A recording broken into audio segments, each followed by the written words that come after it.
Hi, this is Kerry Artek with Wicked Stocks, bringing you the daily Tesla report for Thursday, August 3rd, 2023. Before I jump into all the charts, just want to encourage you to please click like.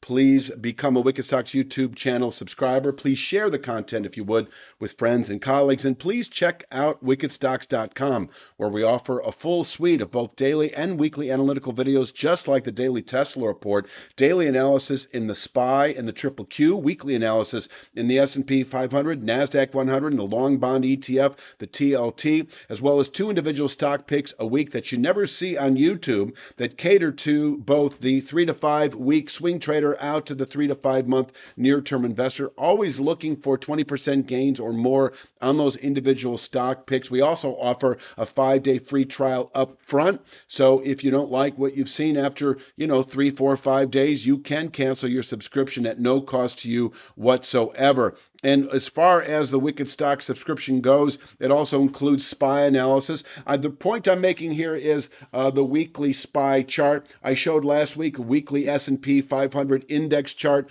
It looks very similar. We have tested this channel resistance that this week is at 461.77. What I'm showing you here is kind of the broader market, that the S&P 500 is susceptible to meaningful bearish rotation into later August and perhaps even through the rest of the third quarter, which is nothing more than saying perhaps through September trade. And I'm just kind of putting it out there that the weakness we're seeing in Tesla lately is actually consistent with broader market weakness anyway. But let me jump into the Tesla charts once again. Start with the big picture. We have tested over the last month and a half, tested quite a bit. This was our initial 2 to 3 month objective when we closed above the 182.63 formation several months ago. Our first target was the 293.49 rising channel top, and we reached it in about 3-4 weeks, tested it quite a bit, even pushed through it significantly several weeks ago, only to back away. We're continuing to back away. 293.49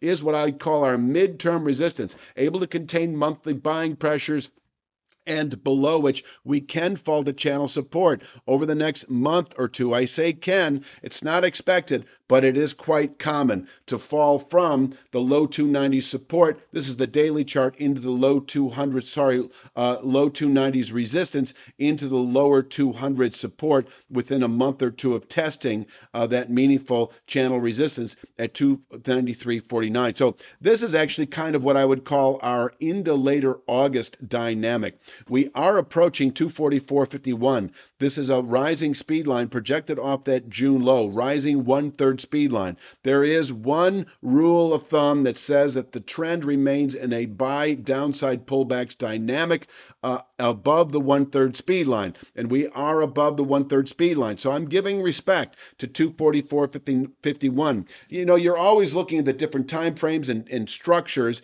The overall dynamic as we move through September is holding below 293.49. You need to allow for 204.80 in terms of a clear-cut signal for 204.80. It is at this point in time a settlement today below 244.51.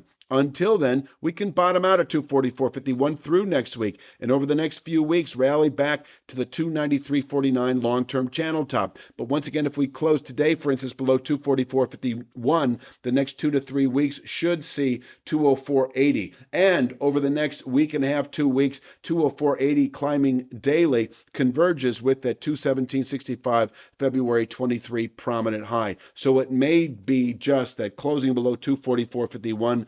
If volatility is restrained to some extent, it could take a couple of weeks to do that. And over the next couple of weeks, this channel bottom anyway converges with 217.65. So that is kind of that. That is kind of the big picture in a nutshell. I'm going to talk about, let's talk about the day itself. These are our intraday support and resistance levels. This 250.53 channel bottom did a pretty decent job yesterday in containing session weakness. In fact, I had it as a session containment level, so it performed pretty well. But now I'm just calling it intraday support. In other words, not as strong. And if we break 250.53, we should, within the day, test 244.51. That is the level that actually, this is the better image of that. So breaking 250.53 does signal 244.51, that speed line where we could bottom out through next week. possibly in a later August trade, and from there rally back into low 290s. If you're an aggressive two-sided trader and we're testing 244.51, you can go long Tesla, holding then into the 290s again within several weeks. Options trader may actually consider buying 295 or 300 out of the money calls that don't expire for at least a month. That 293.49 channel top is rising on a week-by-week basis.